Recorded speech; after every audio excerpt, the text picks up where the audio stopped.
What's up, y'all? Welcome to Conversation Piece with Patrick Armstrong. I am the titular Patrick, and this is a show where we talk about the missing pieces of the conversations we're already having. Shout out to all of our returning listeners, and a high five and hello to everybody joining us for the very first time. It is the last episode of 2023, our holiday spectacular and best of, and I am joined by two of my good friends, two of my very dear friends, and I'm going to introduce them in just a second, but I'm really excited for this episode to come out. We've had lots of incredible conversations this year, and this one is going to be the cherry on top of the conversational pie that was this show in 2023. It's the first full year of the pod. This particular one crossed that milestone in October, but really felt like we hit our stride in May. So it's almost like we're not even a year old yet. And there are lots more things to come in 2024. I'm very excited for it. And just a quick heads up, I will be back with another episode to kick off the new year next Tuesday. There might be a guest, there might not. I'm not 100% sure yet, but we are going to make it happen, and it's going to be great. All right. So, because this is the last episode of the year, a holiday spectacular, and a best ofs episode based on your votes, I thought it was only fitting that I brought on some special guests to help me ring in this special occasion. It is my privilege and honor to welcome two of my very dear friends, Leah Burns and Erik Kemp, to the show. What's up, y'all? Hi. You can't just wave. They're not going to see you. Hello, if they're watching on everybody. YouTube, if they're watching on YouTube, they'll see. Okay. Oh, okay. That makes I'm sense. going to cut the wave out, Two actually. people watch it on YouTube, though. So Whoa, I'm just waving at those two. there is maybe five. Depends on the episode. A lot of people watched the last episode. How are you guys doing? I'm good. On a holiday break from the office. So I love it. Doing okay. I'm took a 2-week vacation out back to Colorado to visit my family. So I am actually in the old parents' basement. Is that where your bedroom was when you were a kid? Not the whole time. It was upstairs, and then I was like, I want more room. And then they moved me down to the basement, and that's where I'm at right now. Did you feel really cool when you moved down to the basement? Like, do you feel like you leveled up in your maturity? Oh, yeah. And then when I was in my 20s and I had to move back in, I was like, oh, this is bad. Oh, no. This is bad. Now I'm living that stereotype of, oh, yeah, I'm living in my parents' basement. I never thought about it that way. Those are my roommates. I never They thought do my about it laundry that way. sometimes. I lived in the basement. I've had a room in the basement for a little bit. And one time I had the only time I ever had a party and hosted one in high school, we were down in the basement. And my mom brought Classic pickles with ham wrapped around them, and then tortilla shells and mayo. I don't know what those are called, but that's what it was. And like people were like drinking down there and stuff, and I was just trying to be cool. And I'm like, Mom, don't come down here with those. I'm like, do not come back down here again. Yeah, I'm trying to fit in. So it was very funny. Man, Leah, have you ever awesome. lived in the basement? I was just about to say, that's awesome that you guys have basements, because I live in the South, and that is something that like a lot of homes in the South do not have. We pretty much just like store things in our attic. So I honestly don't think I've ever been in a basement. Never been in a basement. Yeah, I can only just like imagine, instead of going up, just going down into like the sunken below. Because what I think of a basement is not like the nice like white wall that I see Erik in front of. I feel like it's dingy and there are cobwebs and I feel like that's the YA version of a basement. A young adult version of a basement. The cobwebs. Actually, there were cobwebs always in the stairwell to go down to the basement. Same. I mean, if I wasn't in the finished room, there would be a bunch of unfinished concrete and like cat litter spread everywhere. Like it's just, yeah. I mean, that's the reality outside of this room. Is there a reason that you don't have basements in the South? Is it like a flood thing? Yeah. I feel like Arkansas is far enough away, or no? Close to Yeah, water. We are. I feel like it is. I really don't know. I've just been told all my life that up north there are basements, and down south we just have attics or like sheds, which I'm sure you guys have sheds and stuff too. But have a shed no or had a basements. shed. I feel like the only time I've been underground is like a storm shelter. I mean, we storm like shelters are kind of like basements, aren't they? Yeah, they're basically basements. yeah, not a lot of people always have them though, but yeah, they're not sometimes like attached to your home. Oddly enough, sometimes you have to go out into the elements to get into the storm shelter. That's interesting to me. Good luck. Good Yeah. luck. This is making me think of like movies where there's a tornado and somebody's like just booking it for the shelter. But I feel like it's always connected to the house. I feel like ones that are disconnected are like bomb shelters. Good point. Yeah. Not these know. that I've been around. Where it's like now it's like, would you rather go out in a tornado or rather go out with a bomb about to be dropped on you? That's true. I feel like the bomb shelter would protect you from both bomb and tornado, though. Is this the missing piece of conversation that we're I think so, yes. This has been the Basements and Bomb Shelters segment of the show, sponsored by you, the listener. So thank you for supporting the show so we can have these wonderful conversations about basements and storm shelters or bomb shelters or some and they are form of shelter. probably saying, wrap it up. No one cares about these. It's really, we really basements. haven't been talking about it that long. And it's kind of interesting. That is a missing piece of conversation of basement and shelter conversations that we're not having. Is it a bomb shelter? And a northern difference. Is it connected to my house? From these conversations before. That's true. We should probably just go ahead and shelter this conversation for now. Okay. And we can come back to it at the end of the show. Okay, so I'm super excited to be here, like I said, with my very good friends. Have met both of them in person now, finally. We're coming in from different areas of the country, of America, because we're in America. And I'm trying to think. I think I met you both at the same time. Wait, no. No way. Yes? I don't think so. Carrollton. Okay, you were there. Yeah. Okay, I was like, that's how I met was Erik. There, right? And I'm like picturing Erik driving me around, and I'm like, okay, he had to have been there. So met at our Janchi show, 2nd year anniversary in person for finally. But have been big fans of you both prior to that moment. I don't know how I came across Leah's stuff. I know that we got connected through the Janchi show, Kemp, me and you, and you had been a fan of the show and had met Nathan in the airport randomly. And then met at a dinner party, actually. Oh, okay, yeah, that's what it was. But then you've just been my ride or die every time that I've been out to LA since over these last few years, and just been a really incredible person. So I appreciate you for that. Leah, I don't know. I feel like we just connected somehow via Instagram, and it was probably a book-related thing. Yes, you are absolutely right. I started my Bookstagram that I barely even use now. I just use it kind of as like what the kids call a Finsta, like a fake Instagram. I just put nonsense on there, really.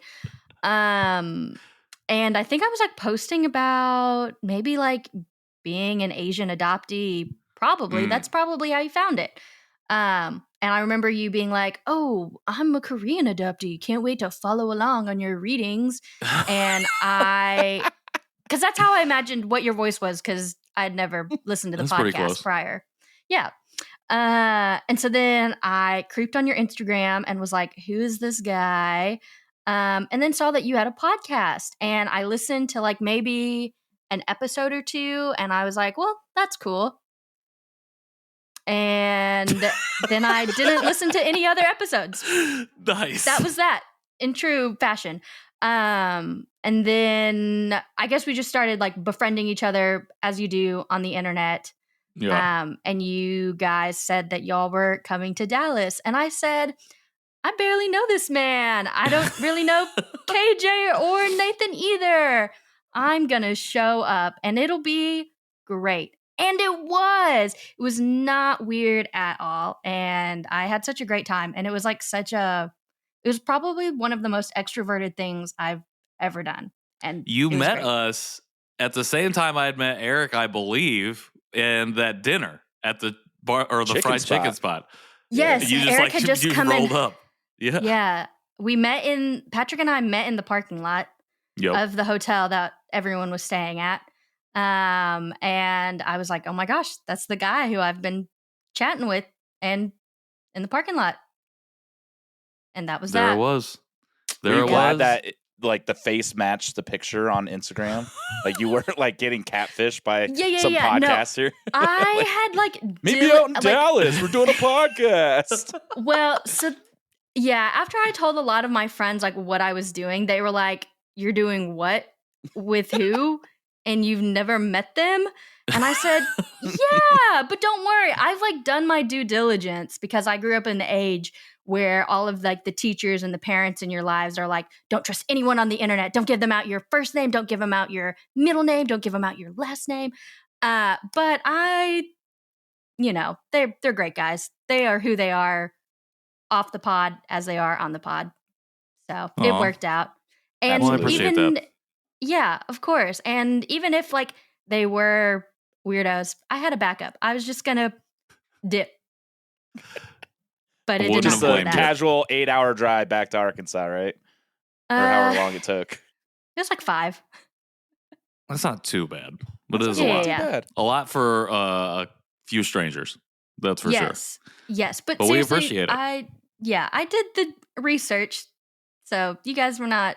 I knew you guys most likely were not weirdos. Well, I appreciate you doing the due diligence on that, and then we all got to hang out again in LA this past year, which was a great time. For our 3-year anniversary of the John Shee Show, Erik gave us a very heartfelt intro, and I was just, for some reason, listening to that episode, and I was listening to that, and I was like, "Oh man, dude, you're so nice. You're so nice." So it was so off the cuff. I kept asking you guys, like, "Hey, do you want me to prepare a speech? Do you guys want me to prepare something really nice?" And it's like, "Nah, just wing it." And I'm like, "Really? In front of all these people? There's like 150 of us." You did a great job. Yeah, you gave a great speech. It was really I felt touching. like I was like conducting a wedding. I was like, "We're all gathered here today." You did an amazing officiating job of our wedding, of our John Shee wedding. John Shee wedding. Hey, celebration! I appreciate it. It was celebration, banquet, feast. Oh, I have a really great clip coming out tomorrow for the show. Anyways, okay. So before we move any further into all of these random talks and our top 5 episodes, for folks who are listening right now or watching this on YouTube who may not know who each of you are, do you mind just sharing a little bit more about yourselves? Did I start, Leah? Yeah, go ahead. Okay. All right. Hi, everybody. My name is Erik Kemp, and I am a Korean adoptee who grew up in Denver, Colorado for most of his life and now lives in Los Angeles, California. And spent a lot of time in radio and a myriad of different jobs, trying on a bunch of different hats. And most recently, I'll be starting my own podcast here soon. That's just going to be like kind of a personal journal. So thank you for the, I guess, the finger applause. I don't know what to call that. The snaps. the poetry snaps. Snap? Yeah. Okay. The finger I don't know applause. what to make of it. I don't know what to make of it. It'll be a constant evolution of my ramblings, my thoughts, my feelings. So, if you enjoy kind of our conversations here today and enjoy Patrick and Leah, and then hopefully you can follow me as well. So, if they enjoy us, they'll follow you. Maybe. That's what I was thinking. I don't know. Wow. I hope they enjoy me. I hope they enjoy you, and then they follow you because they enjoy you. Oh, that's automatic. Okay. All right, my bad. I should have known that. In any case, just a pleasure to be here. Pleasure to be speaking with both of you. I think we've already gushed over each other enough of how we met, how we continue to interact with each other, and just once again, always great to meet up with both of you. It's going to be a fun night. It's going to be a fun night. Leah, before you go, I just wanted to note that before we got on mic, we were talking about, is it okay to burp? And I did not move out of frame or turn away very much and just did what I'm not going to lie. I watched you. I forgot. I was just like, and then that made me think of it that we were talking about that. So, Leah, who are you and how are you? Who am I? That's a good question. I'm still figuring it out. But for now, I'm Leah Burns. I am a Chinese transracial adoptee, and I grew up in Central Arkansas, where I am still located. And I grew up in a lot of white spaces. Grew up in a really white flight town, similar to you guys. And it probably wasn't until high school or college that I realized, oh, I think I identify as an adoptee, as an identity. And I kind of skirted around other internet adoptee spaces, but never, put 2 feet in the door. Was just peering through the door. And so it's been great. Exactly. Just searching, just like how Erik, for those who are not watching the video on YouTube, you may or may not be missing out. We'll see, to be determined. But yeah, it's been great jumping into this adoptee community. And like we said earlier, befriending Patrick and meeting Erik and meeting all these other Asian adoptees. Love meeting Asian adoptees. It is a good time, and I've been very fortunate and lucky to meet both of you. We're also Hot Ones comrades. I kind of forgot. Shout out to Hannah for putting us together. Hannah Lee for putting us together for that. Shout out to Hannah. And my mom still talks about that, actually. I have people that bring it up from time to time as well. That's the only thing I'm known from. That's the only thing? I don't think that's the only true. thing. You were just, yeah. Anyways, I would like to continue doing that. We just got to find a time to get us all back together to do that, because that was fun. I should have, if I was thinking far enough ahead, I would have made it happen on this show. That would have been fun. Do a top 5 countdown as we do the top 5 hottest sauces. Ooh. Oh, man. Next year. Next year. That last dab. Next holiday spectacular for sure. Well, thank you for sharing. And as we move towards the top 5 countdown for today, I wanted to first just kind of lead into it, getting to know you a little bit more, and ask, just some fun questions that I was thinking about as we were getting ready to record this. And then we'll move into the top 5. Okay, so first question. This one's for both of you. What do you normally do for your winter holiday? I am such a homebody.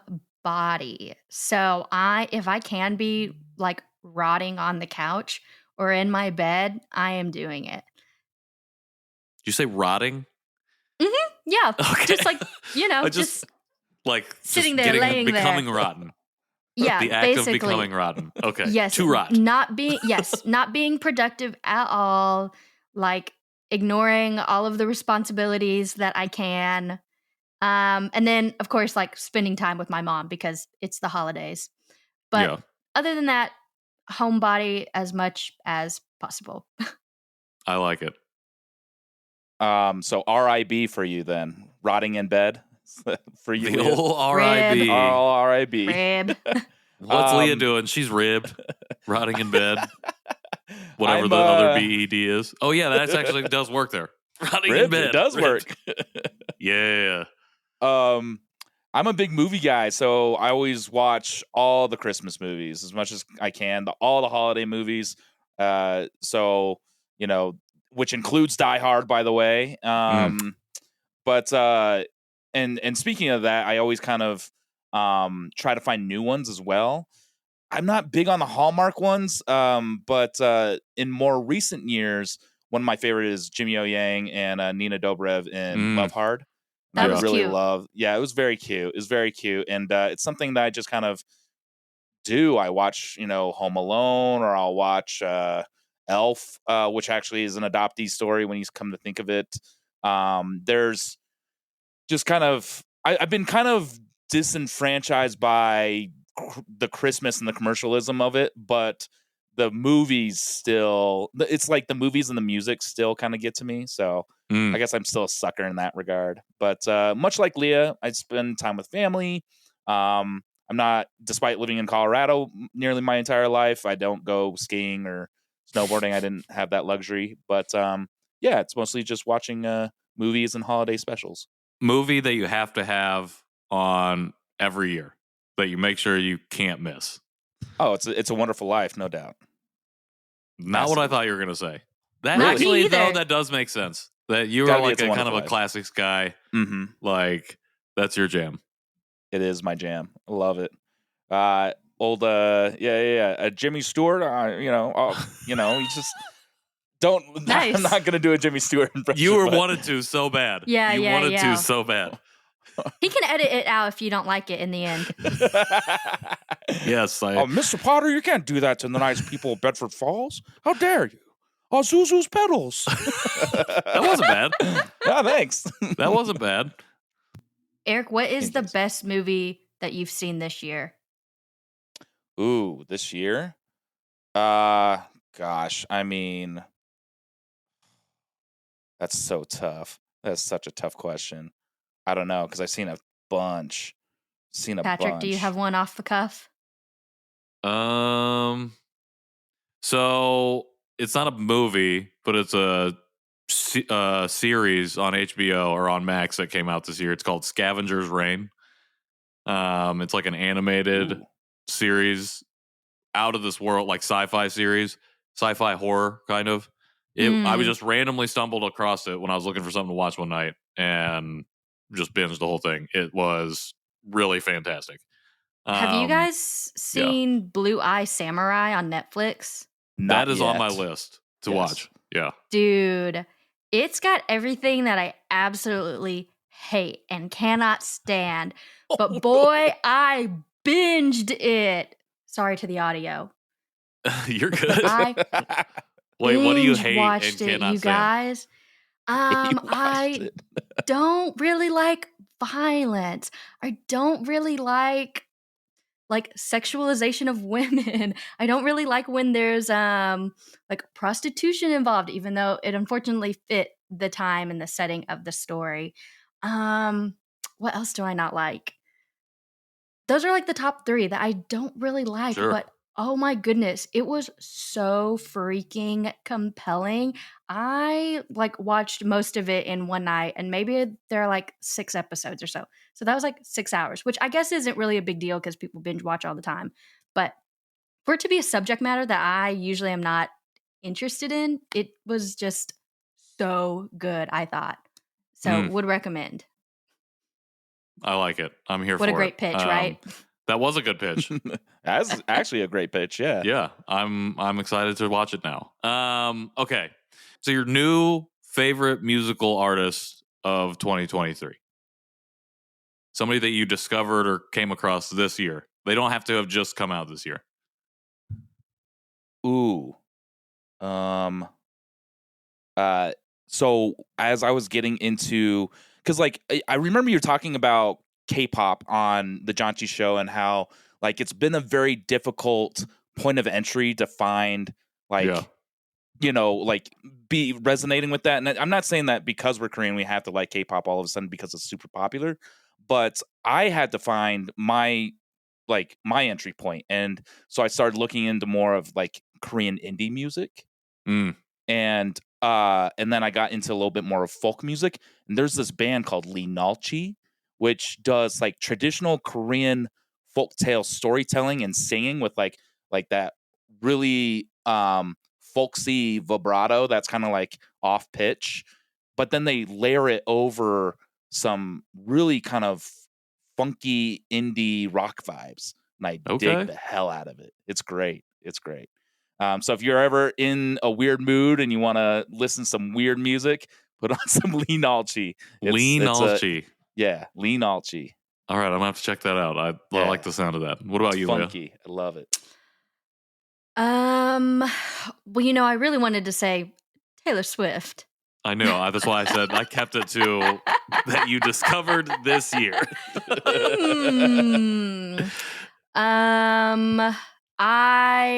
New to me, I actually just started listening to Blackpink.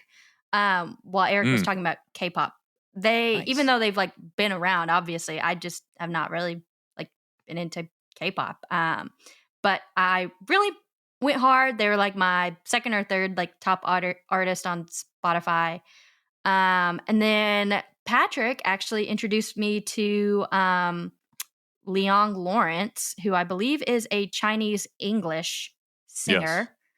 Yes. And he specifically said, she gives me Taylor Swift vibes. So eventually I checked her out, and I do like her music. It is like more chill. Yeah, like a chill Taylor Swift, kind of. I don't know. Like I felt like it was, if people like Taylor Swift, that they would probably like her music, even though it's not the same. Right. Yeah, I'm actually trying to, fingers crossed, get her to come on the show in 2024. Cool. That's one of my big swing for the fences. She said she probably wouldn't be able to, but she would ask. So it's like, all right, that's awesome. Cool. Good enough. Hey, you got to shoot that professional shot. Yeah, I got some big swings I'm taking next year, so I'm pretty excited about it. Yeah, that's awesome. Yeah, I like all of those. Blackpink, great. Lee Nalchi. Yeah. Got to check it out. Taylor Swift doing her thing. All right, those are good answers. All right, next one. One thing that you worked on in 2023.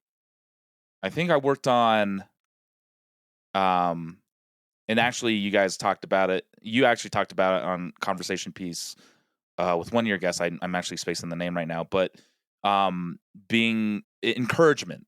So I've talked about, like, I think when people ask for advice, or they're asking for, a caring ear or a listening ear, and then sometimes we kind of jump into it and immediately just try to say, well, you should do this, or like do this to fix that, and it's kind of like this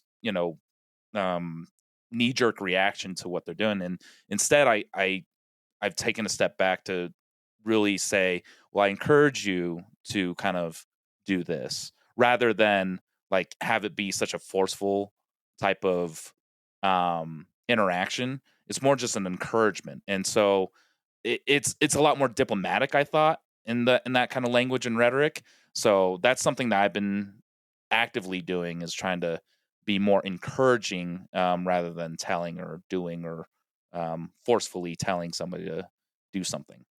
I like that. I think it's the thing that we can all work on, especially not forcing somebody to do something that they might not be ready to do, but being encouraging. Yeah. I think that's good. And that was encouraging. That was Amy Placharzik, who we talked about that in she said she was an encouragement girl. Yep, encouragement girl. Yes. Thank you for listening to the episodes.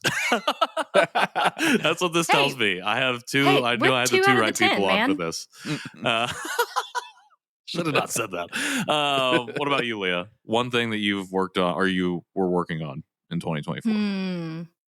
Or no, in 2023. Seeing into the future. I am a little bit. My notepad fell. You can edit that out. What have I been working on? Probably listening to other adoptee voices, as great as, the John Chi and the Conversation Piece Patrick is. I have been trying to find other like Chinese adoptee voices. Good. Because I feel like it is not as simple as like a quick little Google search. You kind of have to like really dig deeper. And so, just trying to find other Chinese adoptee voices out there and listen to their perspectives, and maybe from afar befriend virtually. That's the nice thing about virtual. You can friend from afar. Yeah. And then you can drive like 6 hours to go visit. Yeah, then you can be time. Like, haven't met you, but we'll come see you. Yeah. You have a good podcast. Thanks for not murdering me. Thanks for letting me get out here alive. That's the baseline. Oh my goodness. That is hilarious. No, I think that's great. That's what you should be doing, everybody. Like, you should be always constantly seeking out other voices. Don't listen to me. Listen to me now, but don't listen to me all the time. Once a week is fine. and then fill your week with other people's. And pick my show versus my other show. Pick this show right now. We don't need any more support on the other show. Pick this show. I truly thought about texting y'all and saying we need to find a snack to eat at the end of this episode so we can compete with the John Chi guys. Oh my God. But I kind of thought that would be in bad but... taste. Yeah. So I think they'd be okay, but secretly would be mad. That would be hilarious though. Okay. So speaking of seeing into the future, yes, my next question is, what is one thing you're going to be working on in 2024? Yeah, I think, which I guess if I'm saying this and it's being recorded, everyone can hold me accountable. But I think I'm going to go back to therapy. Sorry, that was like a hard launch. But I think I'm going to go back into therapy. Okay. Oh, yeah. Just ready to go back? Mm-hmm, break over? I think so. Yeah. Yeah. I'm here for it. That's up. You know you have my support, and it sounds like you have Eric's support as well. Yeah, absolutely. Heck yeah. And actually, that's kind of right where I was kind of going to go with is my health. So as I get older, I'm encountering a lot of issues and maybe stuff genetically that I didn't know about.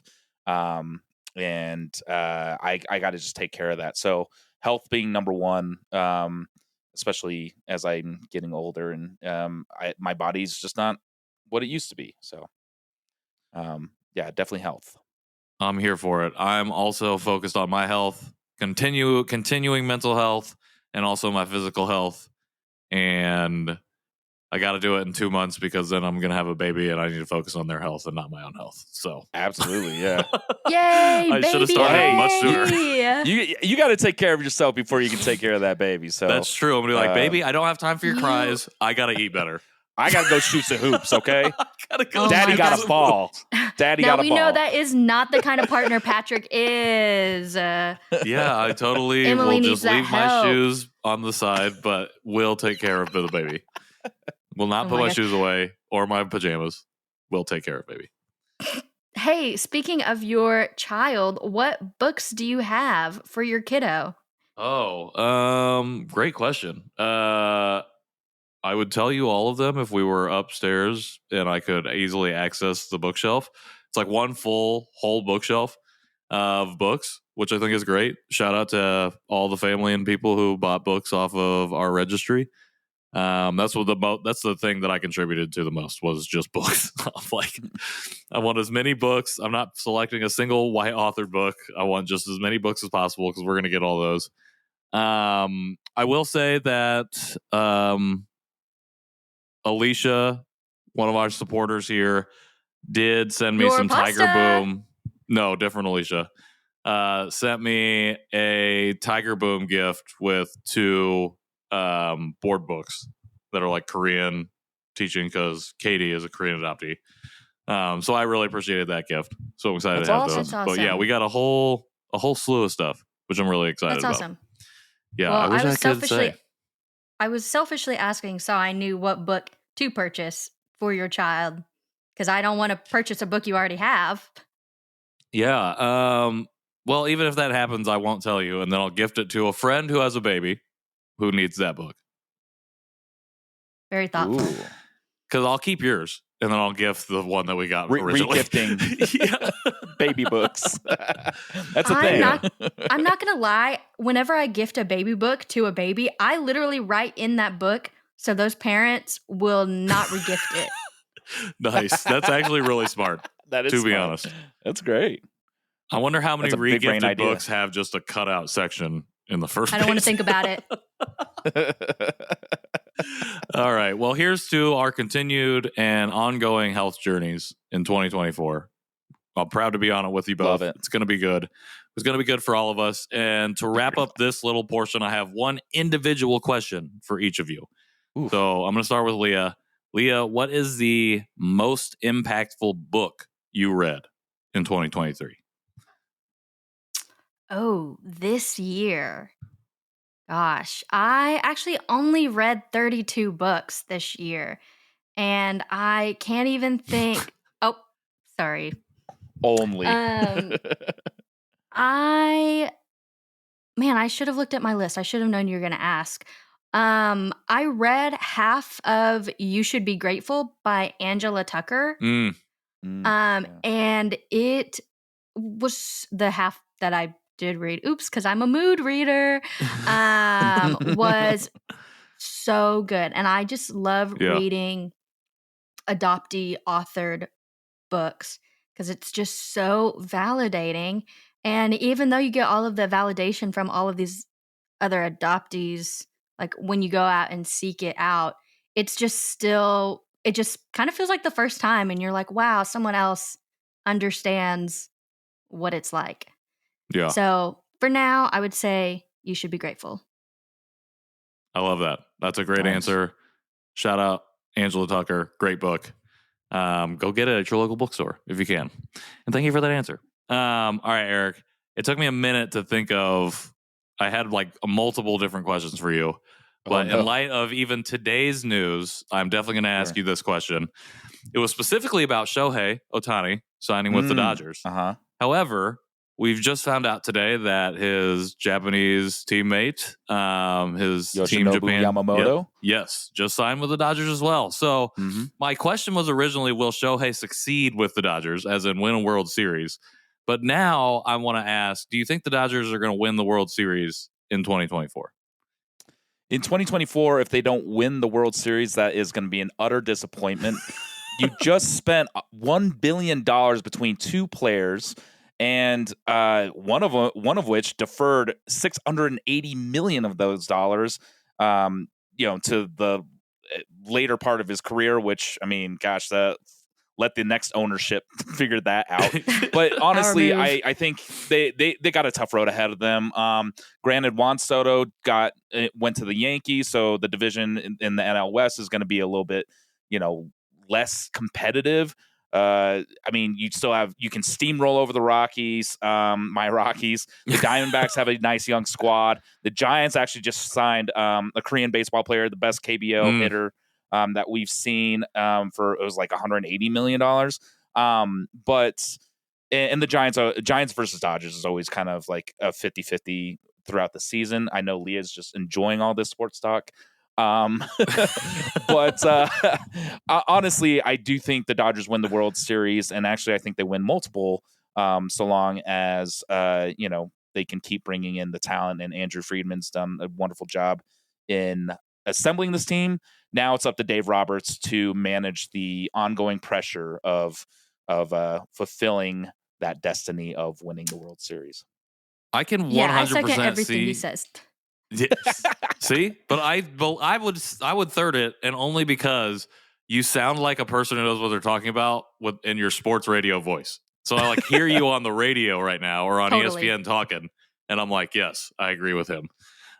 Wait, real quick, are you a Dodgers fan? I'm a begrudging, I through obligation, I'm a begrudging Rockies fan. But growing up, actually, when the Dodgers would come to town, Chan-Ho Park being the first South Korean player to play over here, South Korean born, I should say. That was huge as far as just representation, seeing somebody that looks like me or vaguely. He was very tall, and handsome, not me. But he was, but seeing him and playing and like that, and I always gravitate towards LA, and I love the Dodgers, the red, white, and blue. I mean, it was all there. But Rockies, I grew up watching them. They're my hometown team. But living in LA now, I can see why people love the Dodgers. People love them. They're a quality organization, and the Rockies are just piss poor. I hate the ownership. I hate what they did to Arenado. I just don't. Oh gosh, they're just the dumpster fire that won't stop, just lighting, feeding the fire. Just feeding worse. The fire. Yeah. Yep. Well, I understand that as a Cubs fan. I understand all of that pain. Yeah. As Leah mouthed, drama. A lot of drama going on over there. So I feel you. But I appreciate that. And I'm serious. I think we should start a sports podcast. How many other podcasts can you commit yourself to?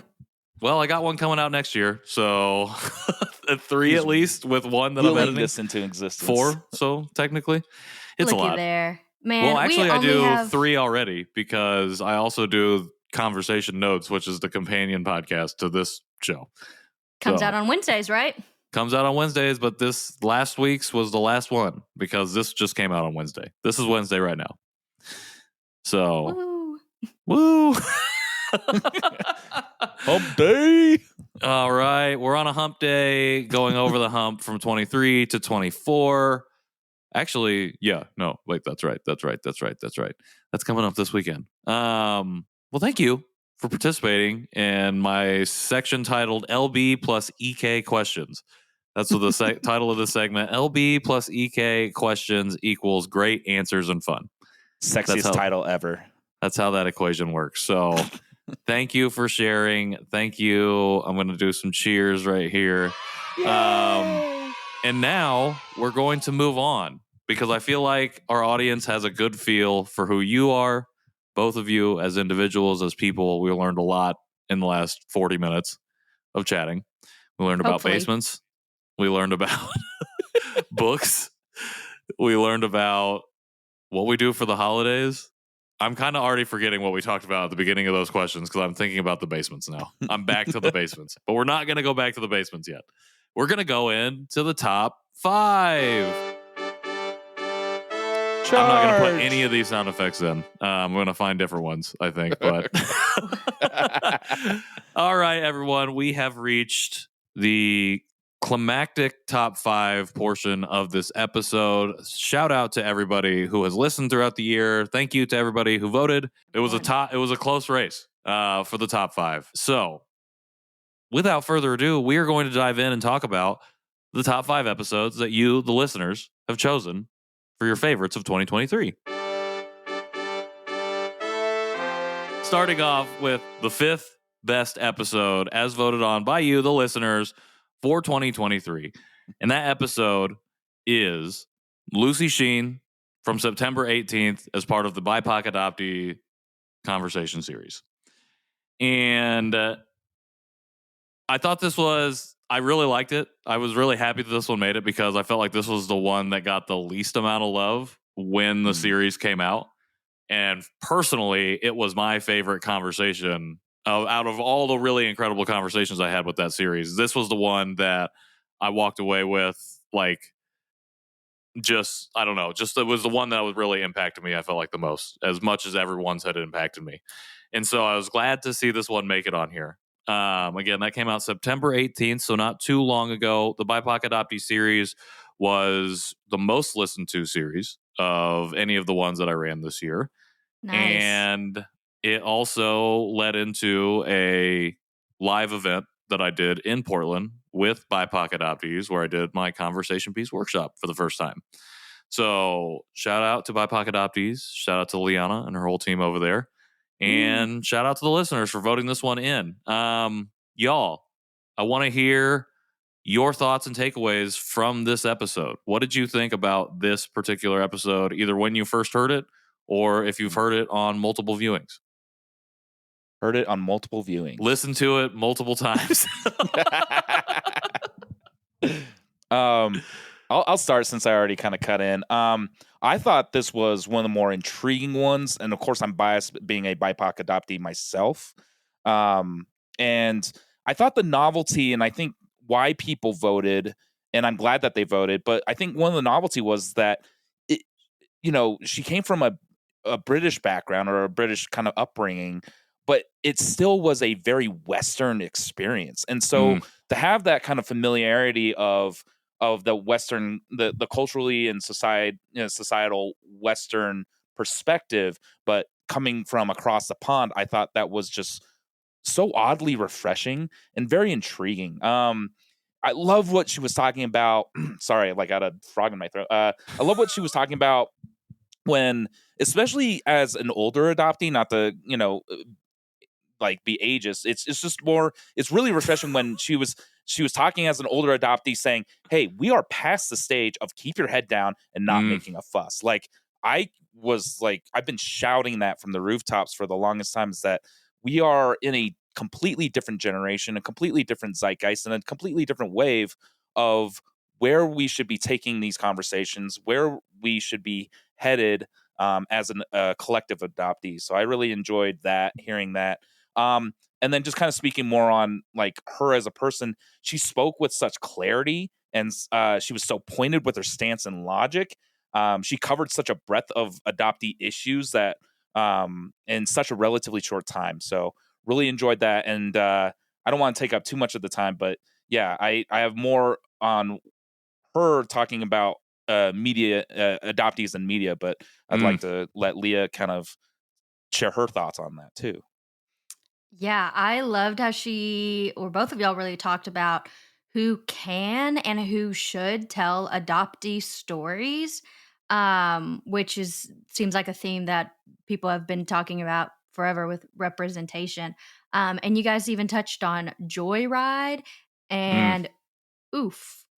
But I thought this was so interesting that she mentioned this show called One Child Show. Yeah. And I actually have watched it. And I kind of forgot about it until she mentioned it. But it came out in 2014. And in 2014, I was like a high school senior or college freshman. And I had no idea that I see Erik doing the math. Yeah, I am 27. I did not have like the language or the knowledge of having like an adoptee identity, or even knowing like a Western view versus an Eastern view, or versus centering the adoptee's experience versus like the parents like holding the narrative and the positive adoption narrative and stuff. Um, and so I think it would be interesting. I honestly don't think I would actually go back and rewatch the show, because I do remember watching it and kind of being incredibly freaked out by the subject matter. Sure. But I loved that she mentioned it, because it was probably one of the first adoptee narrative stories that I had ever seen, even if it was incredibly jarring. Sure. Well, it's wild that you had watched that before. And it's interesting to think about sometimes when things get named, like movies or shows that are either indirectly or directly deal with adoption or adoptee issues, and be like, oh, I watched that. You're right. Yeah, and the only reason why I did watch it is because the main character plays Cho Chang in the Harry Potter movies. Yep. All right. Interesting. I don't know what Yes. that actor's name is, but Katie Leung. We have. Oh, okay. Not that anyone cares, but I knew it. You knew it off over the top of your head. A straight up Potterhead. That's hilarious. Well, I think it's a good segue. Erik, you said that you had some other thoughts about her comments about representation in media. Well, yeah, I mean, living in LA and pursuing the film and television markets like I am, you start to have these conversations in which you're thinking about, where are we as adoptees being able to tell our stories within the broader media landscape. Podcasts like these. I recently met up with Liz Sargent, and she just had a short that was getting a lot of Oscar buzz. I mean, we're on the precipice of something really freaking exciting. Yeah. And but there are a lot of challenges and obstacles along the way, and I think Lucy Sheen was able to name them and very pinpoint them in ways that I thought were great. So speaking of kind of just the narratives that have already been out there on our behalf, was and something that was resonating with me was that everything is adjunct to the white hero. That hit me hard, because like everybody, like when I was growing up, I loved Indiana Jones, but like, and this is not an adoptee story, but well, I guess it kind of is, because Short Round from Temple of Doom, was, I love Ki Kwan, but like the point is that he was adjunct to the white hero. And I never wanted to be Short Round for Halloween. I wanted to be Indiana Jones, damn it. And like, that was the point that I think, where we start to have that narrative shift, and start really thinking like, why am I not represented in a way that is where I get to be the hero, or I'm adjunct to them, or I'm the sidekick.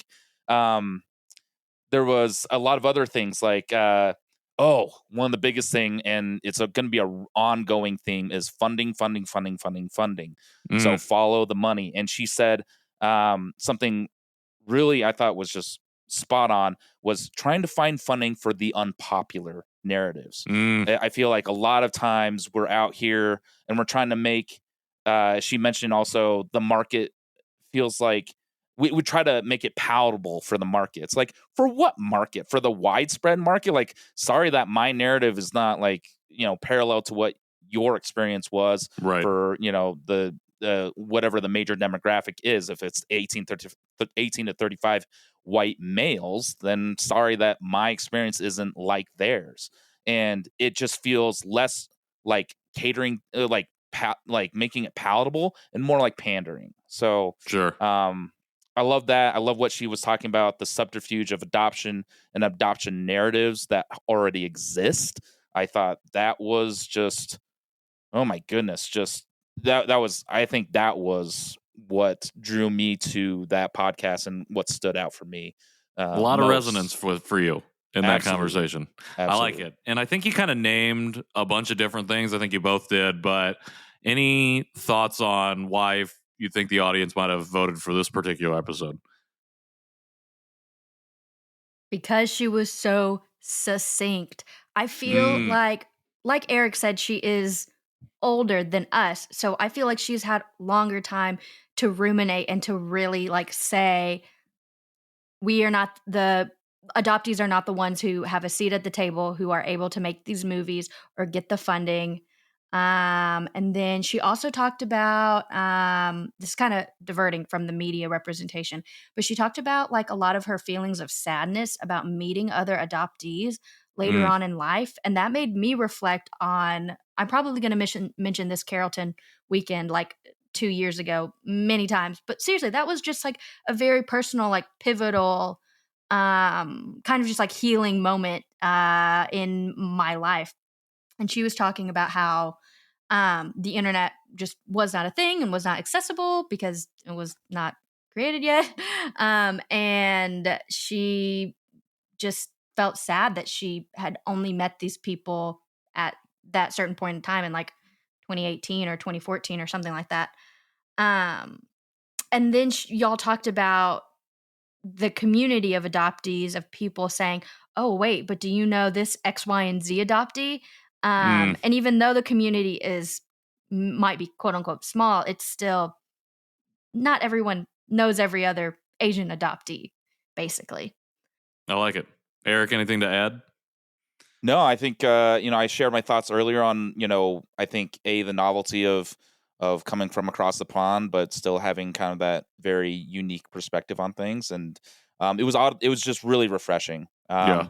I think I've been stuck in spaces where, I shouldn't say stuck, but I've been in spaces more of the American perspective, and to hear it coming from a British one, I thought that was, and hearing similarities and also differences, I thought that was just really refreshing and something that I needed to hear that I didn't know I needed.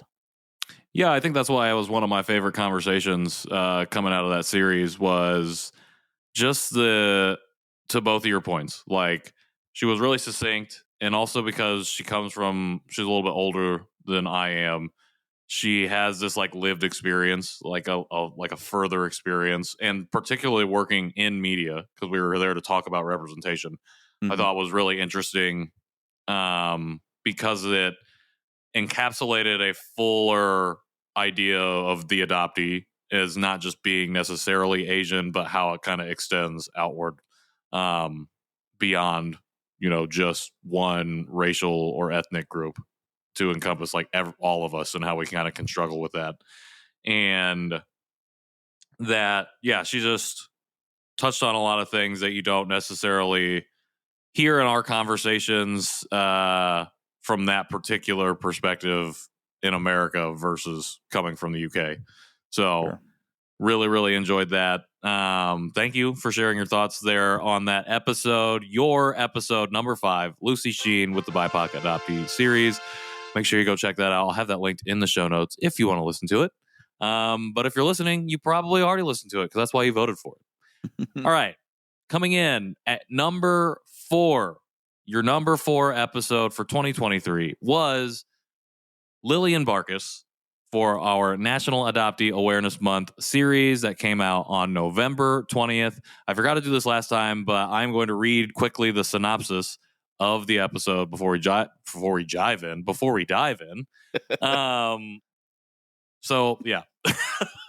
On this week's episode, co-founder and CEO of Listen to Our Future, Lillian Barkus joins Patrick to talk about navigating loss as adoptees, from adoptive parents to first parents and more. Lillian shares about working through grief after losing her adoptive mother early in college, what it means to honor our ancestors, and why it's important for us to understand the traumas related to attachment and abandonment. She also discusses the amazing work Listen to Our Future is doing in the city, that city being Indianapolis. Y'all, what did you think about this episode? What were your thoughts and takeaways after I loved it. I actually have only listened to it once, and that was only when I found out it was number 4 in your most favorite listens, because I knew from the little clips and blurbs that I had seen that it surrounded talks of grief and losing a parent. Mm-hmm. And I was adopted by a single white mom. And so obviously I have a lot of attachment toward her, or, maybe that weird inner child attachment deal because trauma. But basically I knew that it might be a bit too much. And so I waited until today to listen to it, but I loved it. I loved hearing about her organization, and something else that I know you love, being an Indianapolis resident. Yep. What do you guys call yourselves? What do you call yourselves? Hoosiers. I call myself a Boilermaker because I went to Purdue, but that's neither here nor there. It's generally Hoosier. Not Indianans or yeah. Indianites. What's a Hoosier? No. Someone who went to IU? I don't know what a Hoosier is. That's a good question. All right, you keep talking, and I'm going to look it up. Okay. I'll keep talking. But anyway, while she was talking about her organization, I kept thinking of, in Arkansas, we have this 18-year-old black mayor named Jalen Smith, and he is one of the youngest mayors in the U.S. right now. And he literally said, why should I have to go somewhere to be great when I can be great here? And I just kept thinking about that quote while the two of you were talking about living in Indianapolis and trying to create more adoptee Asian spaces and just, living in Indy. And so that's something that I really admire and respect about you two. But I also loved what she had to say about intersectionality, and then pushing back against the positive adoption narrative. And just a moment, let me flip my notes page because I'm telling you, I had a lot to say. Whenever she said that community is independence, I literally, my mind was just because I wholeheartedly agree, because for the longest time I feel like proximity really informed and made my friendships, because I always saw them either at school or at church or at work, and young adulthood is really the first time that I have decided to seek out other friendships in different spaces. And so when she said that community is independence, I thought, I guess it is. And here I am, also independenting and communitying. I like it. I love that. Yeah, that's one of the things that I loved about the conversation too, for sure. I will stop there for now and let Eric go, because I still have more to say. But proceed, Eric. I love it. And actually, that's a perfect segue, because that was the first thing that I wrote down was community is independence. And I think, Patrick, you expanded on it, where it's you have these nuanced wants and needs for yourself, but you don't actually feel that freedom or independence to actually operate or even flourish those wants and needs until you actually get inside that community and feel safe within that community to do so. So I thought that was really, I think, one of the most poignant topics and that you guys touched upon. Something that I kind of like, my mind was blown, at the moment that Leah talks about is when she was talking about how she said, "I'm changing the bloodline of my family line," and I was like, "Ooh, I like that. I like that." So, in a way, she's honoring her cultural heritage and her cultural roots, but also being able to hold space and allow for her to acknowledge the family line that she has been adopted into. And granted, that's a privilege, and I think that's something that not every adoptee gets to have in their life. So I want to put that out there first as kind of just as a preface. But I thought, being able to reframe it in that regard gives you a lot of powerful language to work around with, and very empowering for, once again, the independence, right? And I think she also had some very simple ideological reminders and affirmations, telling yourself it doesn't always have to feel this way. It doesn't have to be this way. And I think being able to keep telling yourself over and over again that it doesn't have to be this way, but why is it? And so for her to kind of reiterate those types of once again, I mean, maybe we don't have the vocabulary for it, but just those simple reminders that we can tell ourselves. And I also wrote down abandonment manifestations, but I'm not quite sure. Now, we talked about abandonment. That became a big subject of the episode. Good. For sure. Yeah, and I think that was. I just wrote down abandonment manifestations. I think I was just kind of nodding along the whole time, and much like yourself, Leah, I didn't listen to that one, admittedly, but I'm so freaking glad I did. I really Me too. am. I like how you also wrote abandonment because I also wrote abandonment, and then I said period. Dang. Yeah. I guess abandonment in so many different ways. I think there's the literal point of abandonment, right? But then abandonment of culture, abandonment of our partners, romantic partners. That you have to have one before you experience that. But I mean, there's abandonment of friends. I had a good friend of mine who I thought was a good friend, and I don't know, maybe we still are, but they ghosted me, and I was just like, well, this sucks. I don't know what's going on with him. I don't know what's going on with his life, and I thought we were good, and then all of a sudden, out of the blue, we're not talking anymore, and that sucks. And that's something that I had to kind of reel back and say, like, okay, well, he's an adoptee too, and so I'm just trying to think of, maybe he's dealing with his own types of abandonment. Maybe he's protecting himself in some regard. So I think, abandonment kind of permeating throughout all of our intersecting identities and personalities and characteristics of who we are, is it being able to explore that through our adoptee identity, I think can help navigate our other relationships with abandonment.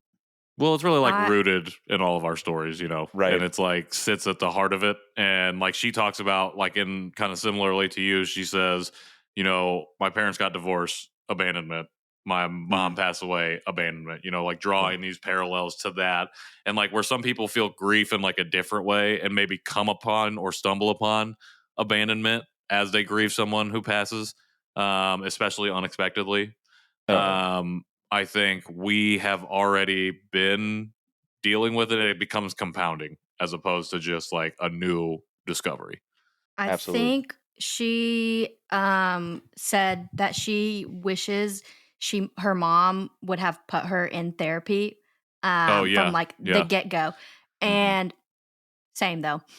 But also Cam Lee Smalls, I want to say, posted forever ago about how he believes that for adoptees, the moment the child begins to miss and their parent and be able to verbalize that is the moment you should put them in therapy. That makes sense.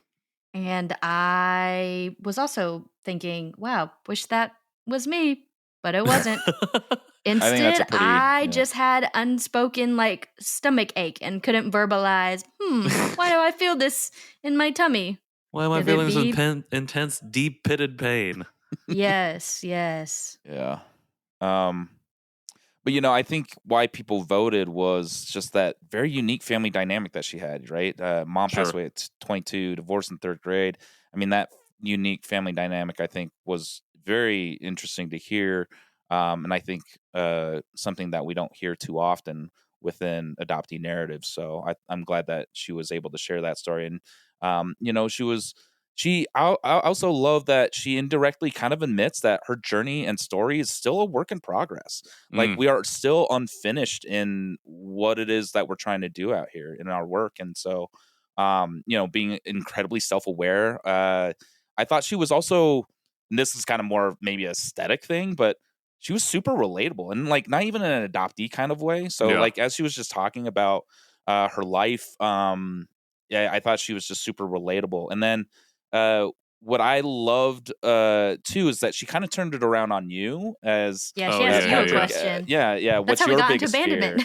Right. And that's a good point. And Patrick, you also talked about kind of reclamation and what do I get to claim as mine? Right. And I thought all these topics mixed in right with her, unique family experience, and then of course, kind of amplifying that unique narrative and diasporic of the adoptee community was really, really refreshing. Yeah, Same. I think people voted because of her vulnerability. Because, like what Erik said, she was just very relatable, very much like, this is the story, this is how I am now, and I am like not done grieving because grieving is a forever process.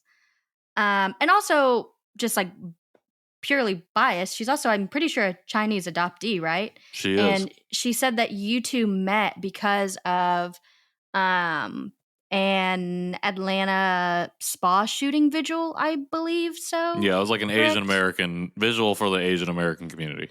Yeah. Gotcha.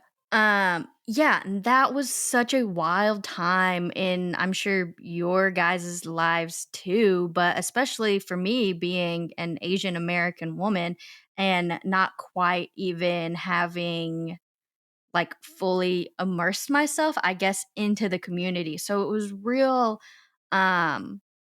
interesting and comforting to see other Asian adoptees during that time like band together and have like community even via the internet. Yeah. And she seems to be really like growing around the grief versus being like consumed by it, which I guess really is all of us. Some days we grow around it and some days we just like wallow. Yeah. Yeah, I think that's what I loved most about the episode is just like her vulnerability and just like shit, like you said, she just tells her story, tells it how it is. And I think she's very, maybe not at peace with like who she is in her story, but like she's like literally modeling the process of what it looks like to claim those things and work through those things and do all of that. So yeah, that's Lillian Barkus for our National Adoptee Awareness Month episode or series of episodes that came out November 20th for your number 4 episode. Thank you for sharing your thoughts, y'all. We have 3 more episodes to get to. This next episode, episode 3, your episode 3, is our first non-adoptee of the countdown. And this episode is titled Mindfulness and Mental Health in the Workplace with Jamie Holland. And I'm going to read the synopsis real quick. On this week's episode of Conversation Piece, author and lifestyle guy Jamie Holland joins Patrick to discuss how we can be more mindful of our mental health in the workplace. Jamie shares about her journey with mindfulness and addressing her own mental health, why workplaces should invest in their employees' well-being, and how addressing our own mental health helps us help others. Thoughts, takeaways, feelings. What did you think of this episode? You guys kind of touched upon thoughtfulness and kindness to ourselves and how that can extend out to others. I had I'll speak from personal experience that in the workplace itself, I was working a software job. I was like a implementation specialist, which is just pseudo talk for project manager, and they just don't want to pay you like one. I was like, what does that mean? Right. Any case, but I remembered that like there was a bunch of things that I couldn't name at the time, but I knew it was very frustrating, and I wasn't really paying too much thought and I wasn't being very kind to myself in that regard. I was just kind of stewing in anger, and it didn't manifest great, and I ended up, leaving that job and didn't want to be a part of that job anymore. And I think that's where it was tough to kind of confront that. And I think oftentimes as adoptees, like I'm kind of your type A people pleaser anyway. And so like I do that, but I do it in ways now that are a little bit more significant um, to I think the relationship rather than just who I am. And I do it in ways that don't fully like do it at my expense. Right. Cause like, I mean, Patrick, you talk about like, ride or die in LA where, I don't mind driving to pick up somebody from the airport. Like that shit sucks. And so like I get that pain. So I'm like, yeah, man, I mean, if I was out there, I put myself in your shoes. I was like, if I was out there, I'd love to have a buddy come pick me up and get to know the community a little bit more and drive around LA and check it out. So, I mean, that was nothing to me. Right. But there are times in my life where I've definitely put others' needs ahead of mine. And I think, extending that thoughtfulness and kindness was great and kind of, from yourself first, right? You got to take care of yourself first, do that. But she also mentioned something about practicing gratitude. And once again, as an adoptee, that's very tough. Ooh, that is very tough. That's kind of a hot topic, right? And being grateful and practicing gratitude. But I think we have to find ways and avenues in our life to be grateful. And I think if we're just kind of wallowing the whole time, that's not going to serve anybody well, and certainly not ourselves. And then I was, she talked about the inner child, which I really loved. And, it's something that I'm very conflicted with, just kind of reeling back of who I was and who I am and what my inner child is saying to me right now or today or, 10 days from now and a year from now. But it was kind of great to hear specifically target that part of our identities as human beings and in that kind of psyche. So I think she, in a way, tested a lot of how do I say this? Tested a lot of methodologies and thoughts that I had in my head, and in very great ways with conversation with you. So I like that. Yeah, it was a tough episode. It was a tough episode. Okay, I appreciate you sharing that. What about you, Leah? Oh my gosh, how do I follow that? All I said was investing in employee well-being. So support single parents in workplaces and society. I had a boss just recently tell me that like we spend so much of our lives at work and that we should really enjoy it. And I feel like employee resource groups are a great way to maybe get some more out of your workplace if you have that. I only recently, like in the past year recently, that's still recently, started somewhere that has employee resource groups. And I'm a part of the API group. But guys, have we ever met? Nope, I'm just on an email chain with these people. How many emails? Do what? How many emails? Only one. All right, not very active, it sounds like. That's okay. It exists. But at least I can say I'm a part of something. Here for it. But Jamie did say that you have to be ready for the help. Like be willing to say, hey, I need help in this situation. And I really appreciated that for sure. Because you can't help yourself or someone else if they're like not ready for it. Yeah. Yeah. 100%. That's what I loved about the episode. Met Jamie at the bookstore. She was doing a book release for a workbook, a mindfulness workbook that she had put out, and we talked about in the episode.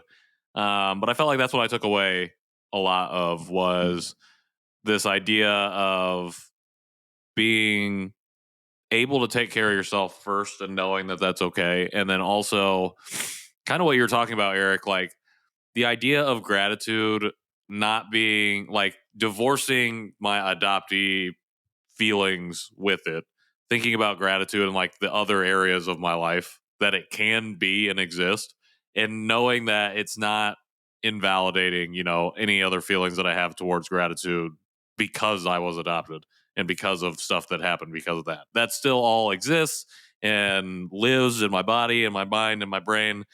And it's okay and possible to feel that gratitude to other things, when stuff happens. Absolutely. Yeah. Yeah. And thank you for that. Cause I think, it is incredibly tough to kind of disassociate that from It is. the kind of the narratives that we've been fed fed my entire life anyway. You mentioned the workbook, and that's something that I also wanted to kind of talk about why I think people voted was that you guys spoke you particularly, Patrick, actually spoke very highly of it. And I love the way that you talked about it because it sounded like this workbook really gave you sovereignty and like agency for yourself. And it didn't feel like, once again, encouragement, right? Encouragement that it's not Jamie telling you to do these things, but rather here are some tools and resources for you to think about and methodologies and ideologies to think about that might help you through your current situation. You get to personalize on your own. And Leah, you I think you nailed it on the head, was that workplace culture affects everybody. I mean, and it's highly resonant for like all of those that aren't like solo entrepreneurs, and even those that have worked jobs in the past, like, and so, and also I think there's this kind of collective, I mean, everybody's talking about the quiet quitting, the nobody wants to work anymore, that kind of thing. And people are kind of just fed up with the lack of follow through. And that's something that she said that really resonated with me. And just once again, from an aesthetic point of view, I thought she was very bubbly and a very likable personality in general. And so I thought, well, good on the listeners to vote this one in. I thought it was very keen of them to do so. Hell yeah. She was also utilizing her local library. Yep. Local library. That's why people voted for sure. Was just that local library usage for sure. The local library flex. Hell yeah. The local Patrick, library. did you get a flex. library card? Anyways, that was your number 3. The episode that you voted That is such a no. That is such a no. Mindfulness and mental health in the workplace with Jamie Holland, that came out on July 10th. Also the earliest episode on the countdown. So shout out to everyone voted that in. There's a train that is going past her house right now. If you can hear that. I don't think you can. Can you hear it? Yeah, a little bit. Yeah, it's fine. It's in the background. No, I haven't got my library card yet. Just to follow up on that query that you left me there. All right. We have been going an hour and 20 minutes. We are up on top of, we are coming up on our top 2 episodes. And I appreciate you taking the time to do this with me. I really appreciate your insights in the episodes. Stuff I'm going to take away and think about as I continue to invite people onto the show. Think about the conversations we have. But for your number 2 episode, the episode that folks out there voted number 2, this is the only solo that made it on the countdown. And so I'm interested to hear what y'all thought about this one. This is The Burden of Responsibility and the End of November, a solo episode I released on November 27th as we were getting ready to enter this month. And the synopsis for this episode: on this week's episode of Conversation Piece, Patrick closes National Adoptee Awareness Month with a solo conversation about the burden of responsibility we feel regarding managing other people's feelings at the expense of our own. Hint, hint, it's an illusion. I want to talk about that. He also gives a recap of the November episode slate and talks about what to expect for December and early 2024. What did y'all think of this number 2 episode? I can't wait to hear. I thought it was great because I think that the burden of responsibility and the thought that, oh my gosh, I have to educate my white mom on the racism that I experience, so she'll know it's real. It's so real. Because I wonder, like, if I'm not doing it, who else will, basically. And I mean, ultimately, though, every day I do wonder, like, is it worth it? And I understand that, like, other adoptees might not be in a safe space that could lead to a brave space, which, spoiler, I kind of touched on our number one episode that we will talk about soon. So I do understand that there is like a degree or significant degree of privilege there with my relationship with her. One time I legitimately told Patrick, I think we were talking about me coming on a pod someday, and I said, I don't know about that. And then kind of here indirectly, here I am. But I did straight up say, I do not want to shit talk my mom. And Patrick basically said, well, you have to be honest with yourself. And I'm sure he said other profound things, but that is really the major thing that stuck with me. And I thought it was a great solo episode. And you touched on the workshop that you led, the virtual workshop with the other adoptees, which I was also there. Leah's a big supporter of me, which I appreciate. Yeah, no, I absolutely, and great tease for the top episode there, Leah. I see you. I see you. Man, I don't know why you're so hesitant to be on a podcast. Yeah, you're a great podcast co-host. Absolutely. You're my co-host of the evening. If I didn't say that at the top of the episode, I think I just said very dear friends twice. I'm fine with very dear friends. That's fine by me. Right. Less pressure to be a host. You're both doing great. But I mean, Patrick, you kind of already touched upon this in the description, was the idea of an illusion, and I think it permeates beyond just the burden of responsibility of educating parents, friends, loved ones who are not adoptees, but it's beyond that, just that specific subject, and the concept, and even like the concept of an illusion is just it hits in a way that gives you something maybe a little bit more tangible to work around with, right? What is the illusion that I'm facing before me, right? What is this illusion that they told me to see, right? What is the illusion, right, that the media perpetuates about adoptees and our narratives, right? And I think you talked about this in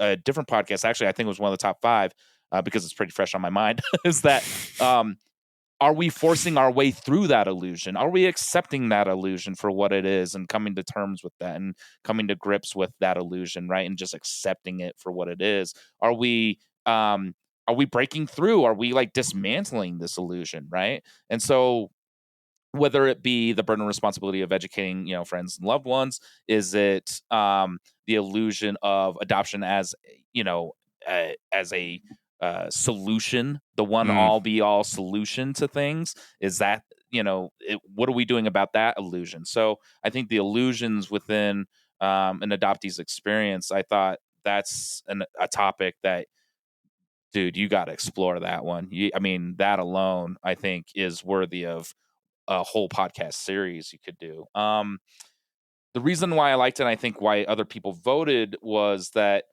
I think what you did was it bridges and broaches a subject that affects both adoptees and adoptive parents. And that's something that I've been really trying to advocate more for, is that you have these tertiary kind of communities to adoptees, right? You have you have that triad, right? You have the first mother, you have the adoptive family, and you also have the adoptee themselves, of course.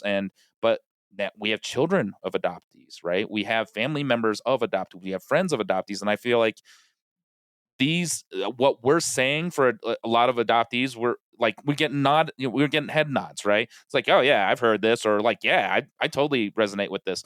What I want is those like kind of curious head tilts from those in those tertiary communities, right? I want to, hear more about that. And I think you broached a topic that could help in being a point of entry for those communities. And I think you also provided a lot of methodologies and mental frameworks as tools for adoptees.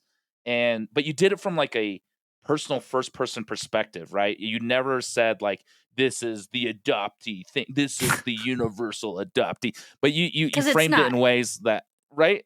And that doesn't exist. Right. Like you did it from a personal standpoint, which I really loved and appreciated.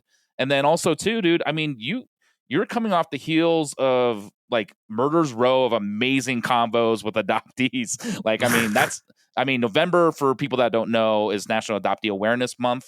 And so I think leading up to that podcast, and maybe I'm just talking out of my ass here, but like, I think leading up to that podcast, you were provided with some incredible language to grasp onto some very difficult concepts from some amazing people. So coming off the heels of that and then being able to reflect on all of that made out to be an amazing solo show. Thank you so much. I appreciate you saying that. I appreciate both of your words there. And yeah, I had a great run of guests. Amy, as we mentioned before, Lillian, who made it in the top 5, and then Lauren Reese. I think sitting in person for those interviews was a big thing for me to like do for the first time for the show, but then also to really like work on the type of conversation that I want to have on the show going forward with other guests. And those conversations really did help me like figure out, you know, how I really wanted to approach a solo. And I really want to make sure I'm focusing on what's a missing piece. You know, like that's the whole point of the show. If I'm doing a solo, unlike something like this, or even like the episode with my wife, like I want to talk about, I really want to, you know, stick to the ethos of the show. And it's funny because so this episode came out, and then I worked on an episode for friends of the show and former guests Laura Summers and Katie Gagel for their show Adopting Wellness, where Laura talks about this exact same thing. Whoa. And a little bit different and a little bit of a different way. And I said that I wanted to talk more about the illusion real quick because I wanted to add this. Because after I explained my thing and she listened to my episode, she talked about that the illusion of that burden of responsibility, like for some people it is really real. Like the burden is real because of the like emotional or mental abuse or just any kind of abuse that they might have suffered that has put them in a position to feel like they have to do that. And like that stuff is real, and didn't want it to feel like when I talk about an illusion, it's invalidating that. And so I just wanted to clarify if somebody is still with us at an hour and a half, that the illusion itself is the burden. The stuff that you feel because of it, like even when you've been manipulated psychologically and mentally and emotionally, like it's to feed into the burden of like being responsible to manage those people's feelings. But that manipulation and that trauma is very, very real. And so that was just a clarification I wanted to make. But like, I highly suggest listening to Laura's episode. I think she talks about it more eloquently than I did when it comes to that, because she's had that relationship like with her adoptive parents as well, and having to navigate that. And I just thought it was really ironic, or not ironic, but I just thought it was really funny that we just had a similar conversation drop at the same time, even though I think they might have recorded theirs well before mine, and just had not put out an episode yet, or for a while. But yeah, it was a good thing to unpack, because I've been talking about it outside of the adoptee context and just like children and parents in general, of feeling like you have to take care of you're responsible for the way that your parents feel about something that you do, and you like then can't be yourself because you're trying to manage those people. Yep. Leah, why'd you think that people might have voted for this one? Because I feel like maybe adoptees out there feel this burden, even though you are not responsible. I'm saying this to myself too. If I ever go back into the hole, you are not responsible for managing your parents' feelings. Yeah, we could get into it, but we're already an hour and a half in, and he'll have to have me come back on another time. We'll have you back on another time, for sure. I do want to say, though, that you did mention that there is virtually sometimes no room for and, but it's people believe it's like a seemingly either or, like black or white, but it's a both and. Like with all of the adoptee complexities, it's not. I dislike this one thing that I have been parented to believe, right? But also, it's not either or. yeah, it's not. Yeah, it's not operating on a binary, and I think if we keep trying to do that, keep trying to force that, we're only going to end up even more frustrated and confused. Well, and it can like really like drives a wedge between the community, and it like pushes people to different sides, and like there you run into a lot of problems.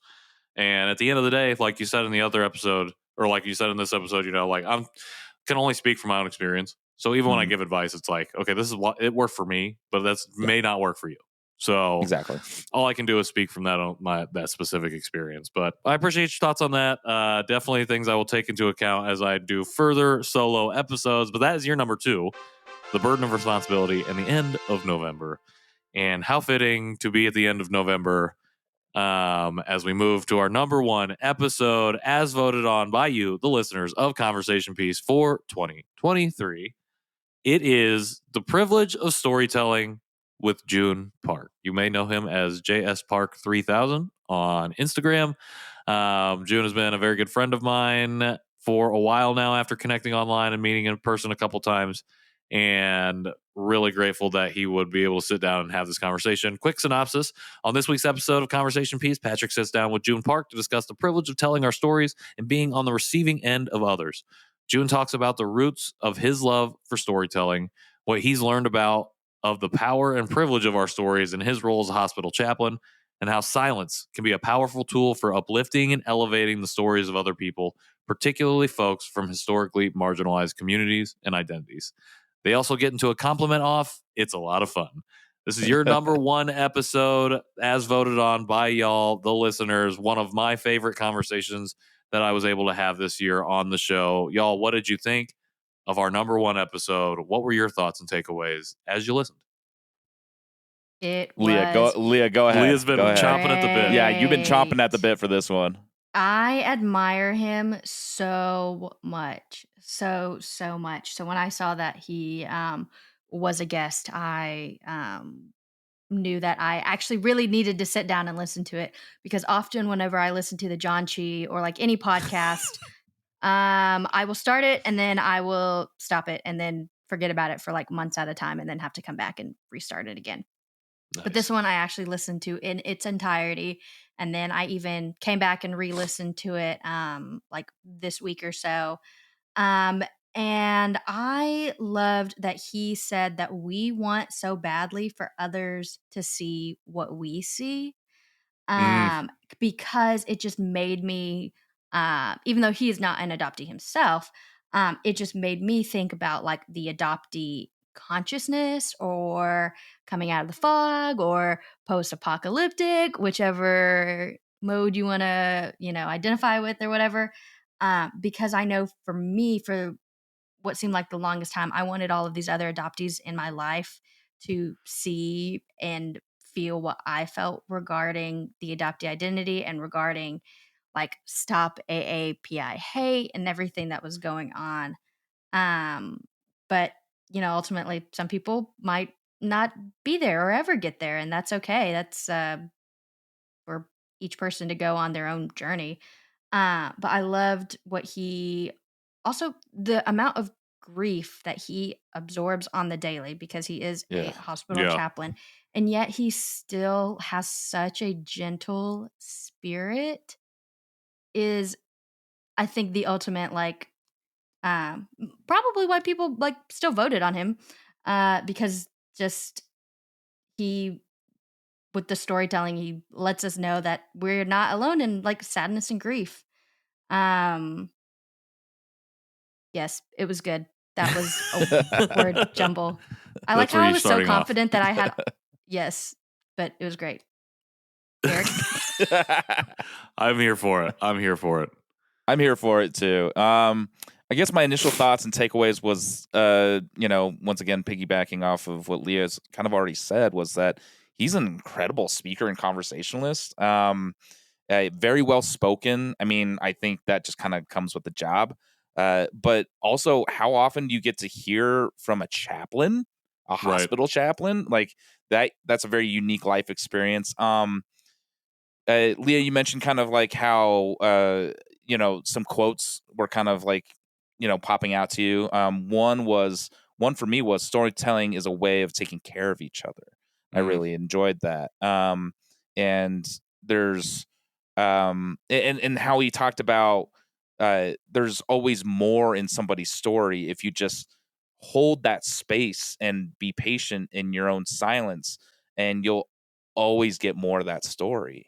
And if not, then what is that silence or that beat between the two people? What does that mean? That's going to carry significance.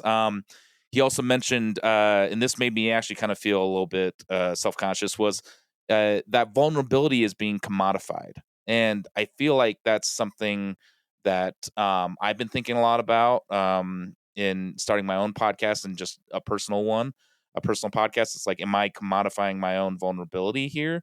Patrick, I think you and I talked about this offline, was like, are we giving too much of ourselves away when we do these things, when we leave ourselves so vulnerable? I think also too, he mentioned how there's these traps that we fall into, how we moralize or judge somebody for our own growth, and how, especially in AAPI communities, how there's a lot of gatekeeping amongst minority groups and in general, of kind of like Mount assimilation, right? Is that we either gatekeep them, right? It's like, no. You're going to have to put in the work to get to where I'm at. Or it's the opposite, where we rush people and they're not ready for it. And I really kind of loved how he framed that with, a mountain, and how we feel like we've reached a peak, and instead of kind of holding the space for them to figure it out on their own and give them tools and resources. So what do you say? Good intention with rushed hands, right? Yeah. And I guess kind of just final thought on and takeaway was that, and this is something that I've been wrestling around with too, was that he said we still need that rage and we still need the sorrow. Oh, I mean, those were some very beautiful words that came out of his mouth, and I thought that was very affirming for myself, who's felt angry and felt sad, in many times in my life, and didn't know why, and felt I was still justified in those emotions, but just never had the tools to figure out, or what he said, the silence, right, to take a beat, to figure out, and navigate those feelings, and figure out what it is that we're after, what is the aim here. So just kind of being angry and aimless is no way to go through life. Trust me, I've done it. So yeah, but it's easy to do when you don't have a support system, or when people aren't giving you, that silence, or helping to elevate or amplify or just even validate your story. Right. When you're trying to express something. Again, it goes back to that number 2 episode about feeling the burden of taking care of other people at the expense of yourself. And it goes back to even Jamie's episode number 3 about not taking care of yourself first, and going out on a limb to people please, because we can derive, a dopamine hit, a bit of satisfaction from helping others. But at the same time, we're limiting ourselves in how far we can go, because we're not taking care of ourselves in that way. And love just listening to June talk, because he is just a powerful speaker, eloquent speaker. He's got multiple books out that people are buying, and everything that you see that he shares online, I feel like just generates so much positive response. And even he goes through these things where, people take the wrong message or something away from something that he shares, and he finds a way to gracefully deal with it. But it doesn't mean that he isn't able to also feel angry, to also feel the sorrow that's generated from interactions like that. And I think I said on the episode, but like him and Cam, who you mentioned earlier, are 2 people that I really learn a lot from, in terms of like, how do you deal with the negative interaction? How do you deal with the rage and the hopelessness at times, it's around you? And how do you not fall into that trap. And at the end of the day, sometimes you fall in and you're going to feel those things. And it doesn't mean these other feelings can't exist or that you can't figure out how to move forward with them. Leah, you have something to say? Feeling. I'm glad you mentioned. I'm glad you mentioned Cam again, because he also is someone who just seems to have such a gentle spirit and very like calming presence. Which every time I see an adoptee be real gracious toward people on the internet who I may not think deserves grace, they give it. Because just truly in my nature, I'm like, wow, if you were a jerk, then you are a jerk and get out of my way. No time for you. I did have something to say regarding June, but I kind of forgot it because I admittedly found the raise your hand feature and got distracted by that. But I do have a little bullet point that I did not mention earlier, was that I think he also provides just a lot of language regarding what it means or what it can mean to be a Christian these days, and addressing church trauma and church hurt, which I personally just really admire and like love listening to his perspective about as well. That kind of speaks to how humanistic he is, and how wholesome you two were with each other in in that compliment war. But no, I think there was some natural chemistry there as well, and familiarity. I kind of want to go back to the whole storytelling element about how he acknowledges that we can't avoid the stats, we can't avoid the data, and rather, this ties into humanity, is that we're rather, we're amplifying the humanity and the soul of these stories. Right. We can't forget, like, especially being a hospital chaplain, I can only imagine, like, well, we had another one on the gurney, whatever. Like, it can be very grim. And you can start looking at the stats and the data and like, the outlooks of, and using that as an outlook, and rather not kind of hearing more about each other's stories and how he kind of like, navigates that very delightful line of, I shouldn't say delightful, I meant delicate, delicate line of ambiguity. I love ambiguity, so that's why I think it's delightful. But navigating that ambiguity, right, with the people that he interacts with, because that is a tough job. That is a really tough job. I couldn't do it. Yeah, right. And then Leah, you mentioned kind of like, the language for, church hurt, right? In growing up Mormon myself, right, there's a lot of hurt there. And Cam as well, I want to acknowledge Cam. I want to get some words in on Cam, was that, he's because I got to talk with him.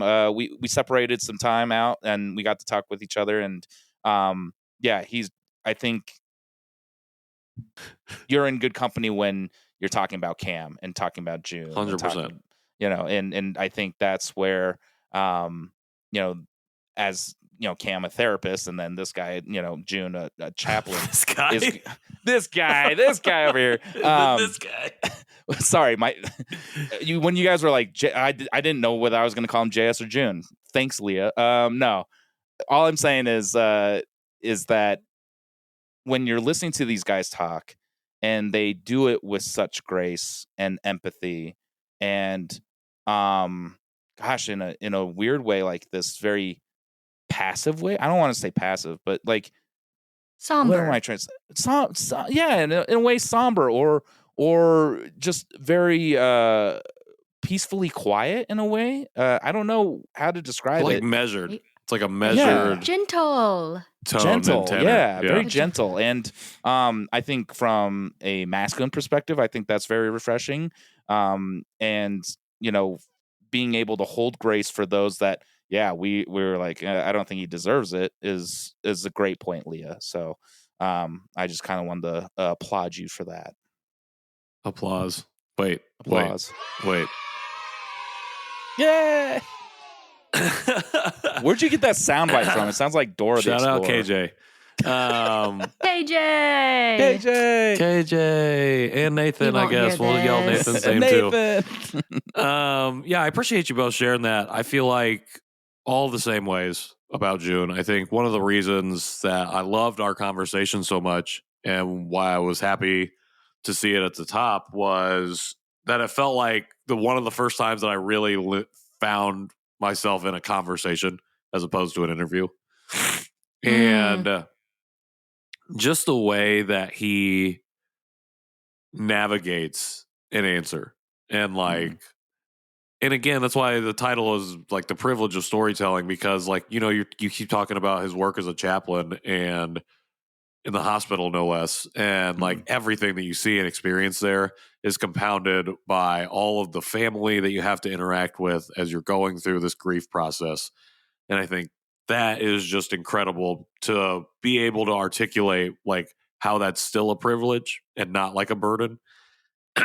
And then like going to the statistic thing, you know, his ability to see beyond each number is a full life lived, you know, and be willing to not extract that story, but facilitate it if he can, you know, if he has the opportunity to, and to really honor like the individual's wishes, you know, even at the expense of maybe his own peace and comfort with having to talk to the family who is wanting to do something different in his case as a chaplain. So I just really appreciate every chance and opportunity to get to have a conversation with him, because it's just like I can only help but learn, you know, and take something away from that. And I think, again, that's just like this particular conversation just really reinforced this idea of how we can just be a little bit more mindful, look a little bit more deeply at the people that we're talking to and interacting with and the people around them, and see those ties and just know that all of these things can exist at the same time, particularly the ways that they might make you feel. And yeah, just a really fantastic episode. I think I can see why people would vote it to the top. Not least of all, him being one of the most well-known people that I've had on the show in 2023. So that makes sense. But yeah. Well, I also think that you, Patrick, understand the privilege of storytelling yourself because of all of the people that you've met through the pod, have had on the pod, or just like have had like in-person conversations, or people I'm sure in your DMs just saying, man, this one post resonated with me, or whatever.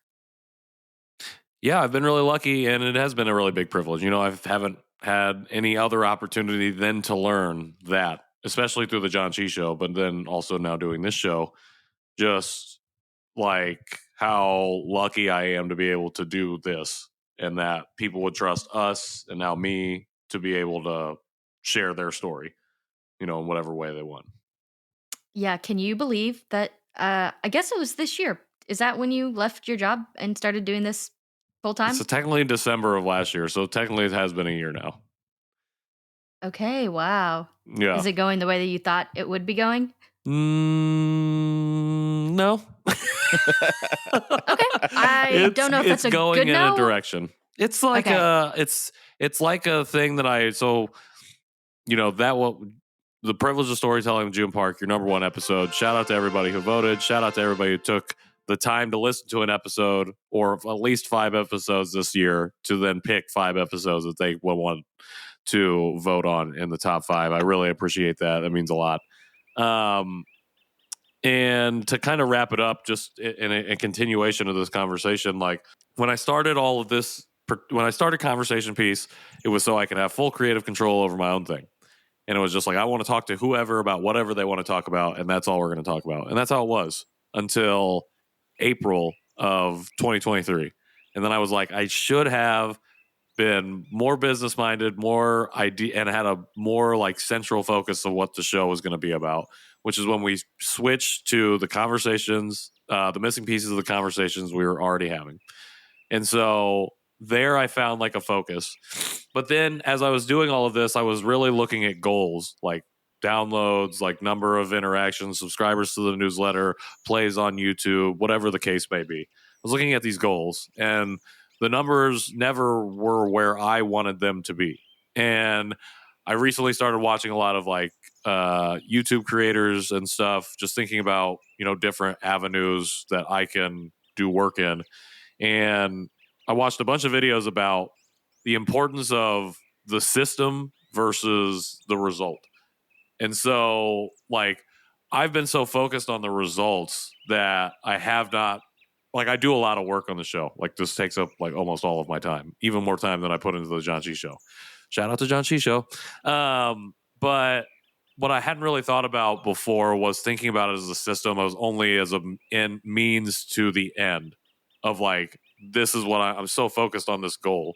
And there was a certain point in time where I wasn't like enjoying it. And I think that came about like coming back from Korea, going through all my own personal stuff and going to therapy that really helped me kind of get to this point of like self-love for my own identity.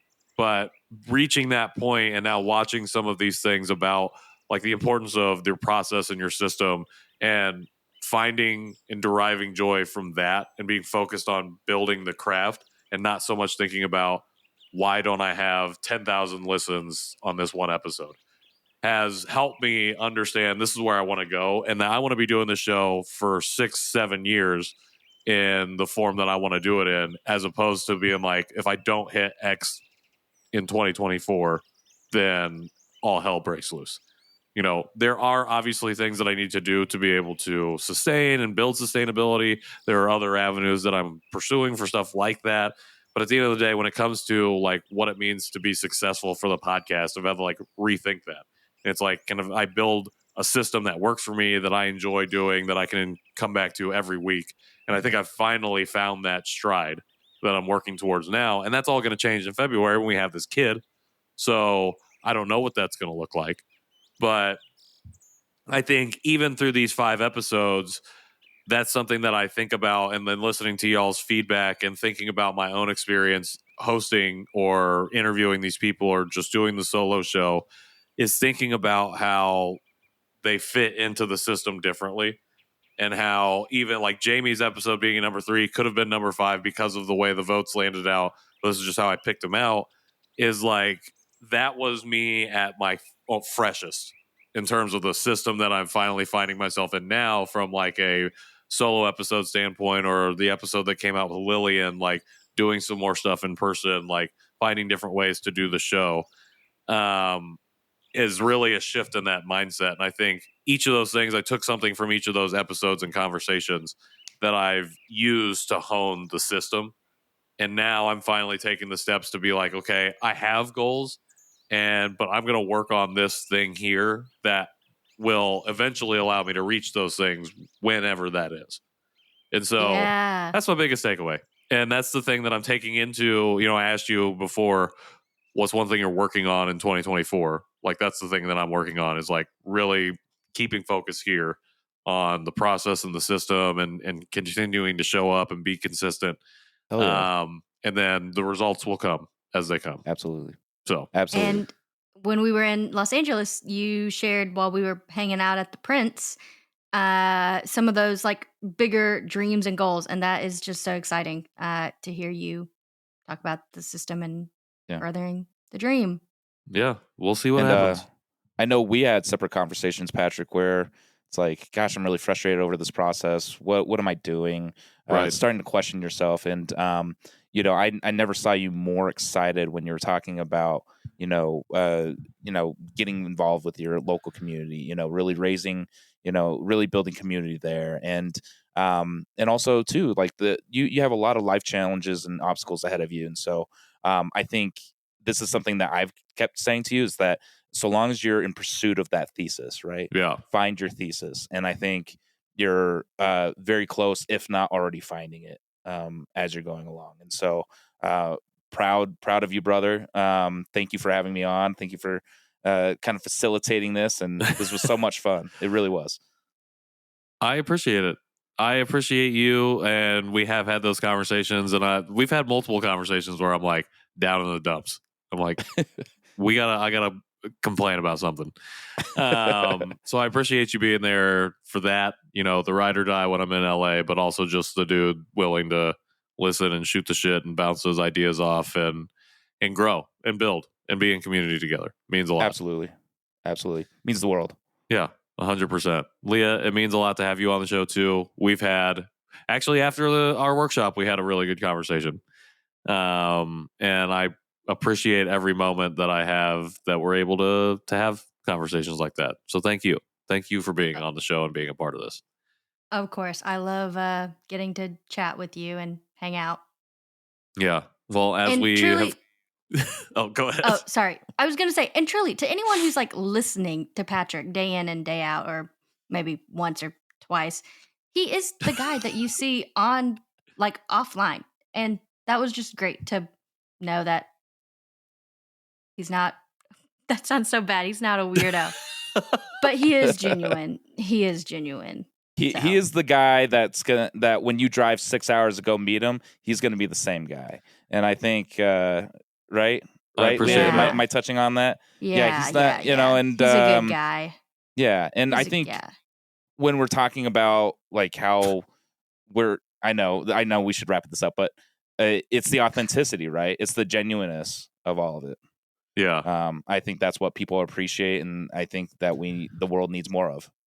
Yeah. Well, I appreciate you both for saying those things. Just for the listeners to know at home, I'm not holding a sign up that says compliment me to them. That was totally unprompted compliments. So I appreciate those. And I appreciate y'all. And as we have rolled over the 2-hour mark, I appreciate you sitting down to have this extended full length holiday spectacular best of episodes episode.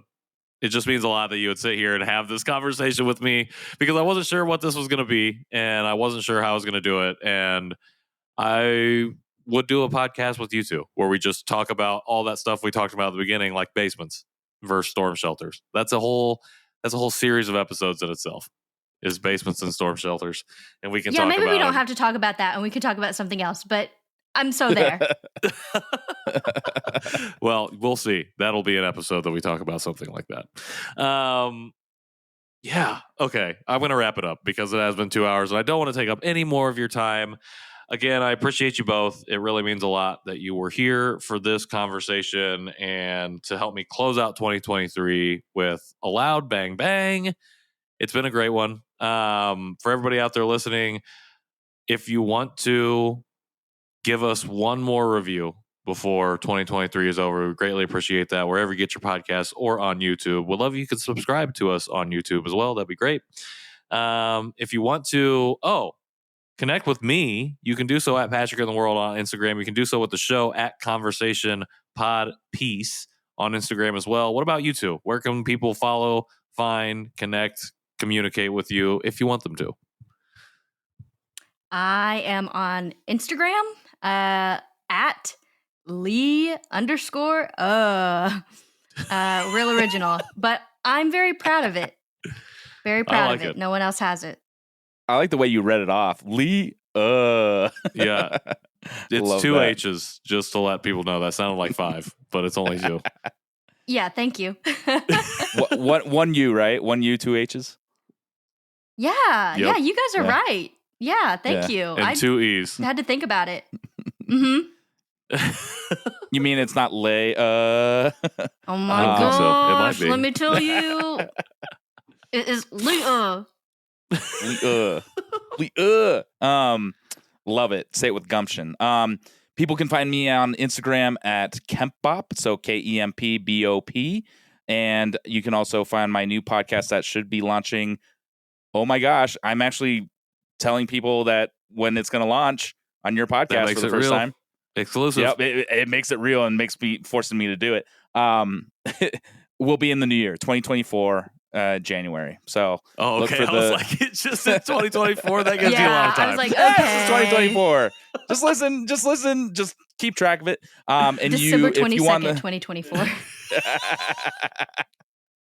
I don't have a specific date. I'm really gonna try to, but I will kind of release the first 4 episodes in January, first week, so that way it gives you time to listen, figure out if you want to keep listening or not. And if you want to follow that account, it's just Erik talking. So very simple, very minimalistic in that certain sense. And it'll be a personal podcast of me just rambling, like I'm doing right now on my buddy's podcast instead of my own. Love it. Also, I guess if people are interested in my Bookstagram, sometimes I do post there. It is at Leah Reads, but the S is actually a Z. No What pressure. about a book podcast, Leah? What about a book podcast? Like a book club? Yeah, if I can't commit to a book Instagram, I cannot commit to a book podcast. What if you had like a book club podcast where you had other people holding you accountable? No? Nah. I'm good with the Bookstagram. Okay. We'll talk about it. We'll have all of those things linked in the show notes so people can click on them and connect with you and find them. Real excited for your podcast, Erik. Excited to start listening. Excited to hear. Excited to get these first 4 episodes in my veins. Shoot them up directly into me. For people who want to shoot up directly into this podcast, you can do so at our website, conversationpeacepod.com. And what else do I say at the end of this episode? I don't really think there's links. There's going to be links to all the episodes, your top 5 that we talked about. There'll be links to those. Leah, you help me out. I'm in a high five. I think you usually say, I appreciate y'all, bye, or something like that. I do say that a lot in every episode, how much I appreciate everyone. But yeah, that's about it. I appreciate you if you're still here 2 hours and 7 minutes later. It means a lot. It means a lot that these two are still here with me, but we are going to close it out. Just want to quickly remind you, subscribe to the newsletter, Conversation Piece, the newsletter. It will still be coming out on Mondays. New episodes of the show, Conversation Piece, will be dropping on Tuesdays in the new year. And episodes of Conversation Notes will still come out on Wednesdays. So if you want to get a hold of all of that, the best way to do so is become a paid subscriber on our newsletter, Substack, Patreon, no, not Patreon, patrickintheworld.substack.com. You can join Conversation Piece, the newsletter, and have all the fun with all the people. Really excited for this first episode of the new year. I believe I'm going to have a guest. So I'm just going to leave you with that little tease. And for all of us here on this show right now, for Conversation Piece as a whole, I am the titular Patrick. It's been a wonderful 2023, and I'll see you in 2024. Bye. Bye. Have us back, please.